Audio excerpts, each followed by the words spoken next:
Hello, now you will hear a sad story called When Everything Came to a Quiet End. When everything goes quiet, this is the story that comes back. Not the loud ones, not the screaming, the codes, the sirens. This one arrives softly, usually at 3 a.m, when the world feels thin and unreal.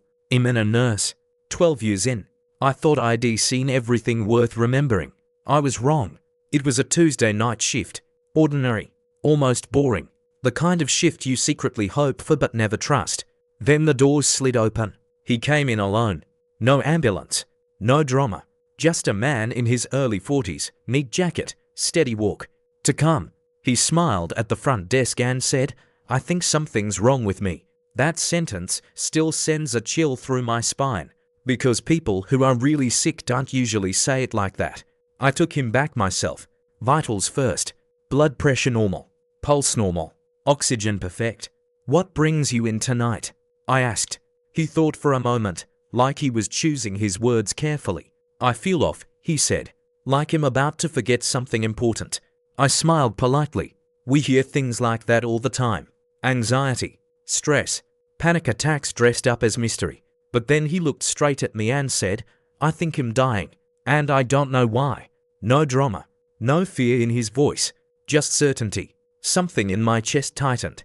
I hooked him up to the monitor anyway. Eck looked clean.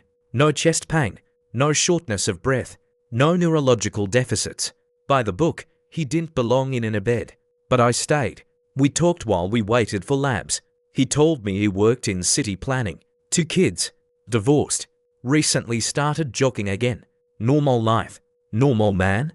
Then, without warning, he asked me, "Do you ever get the feeling you've already lived a moment before it happens?" I laughed nervously. "Déjà vu." He shook his head. "No. This is different. This feels like a goodbye." The monitor beeped steadily beside us. Perfect rhythm. I told myself I was projecting. Long shift. Too much coffee. Then the lights flickered.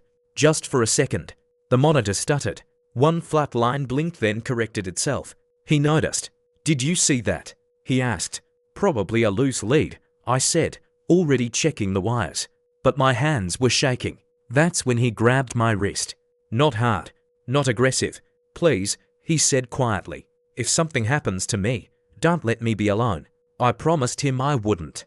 I wish I'd understood what that promise would cost me. The labs came back clean.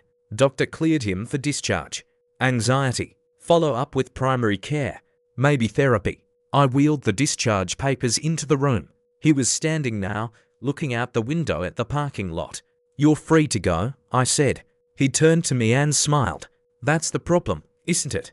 Then he collapsed. No warning. No dramatic clutching of the chest. Just down. Code blue. The room exploded into motion. Chest compressions. Oxygen. Meds. Sharding. I watched the monitor flatten into a line that didn't correct itself. We worked him for 32 minutes. 32. At minute 20, I felt something crack inside my chest, not exhaustion, fear, because nothing made sense. At minute 32, the doctor called it.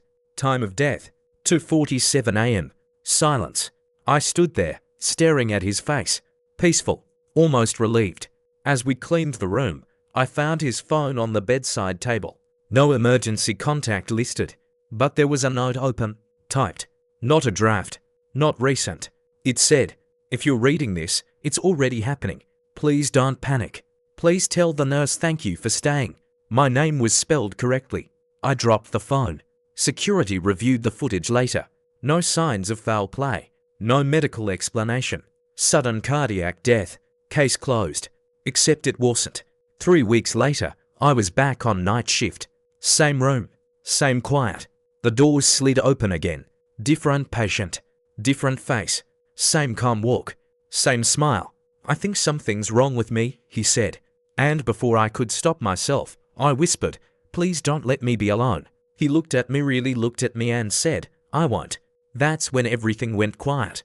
And that's why, even now, I still wait for the ending. And that's the end of the story. See you again soon.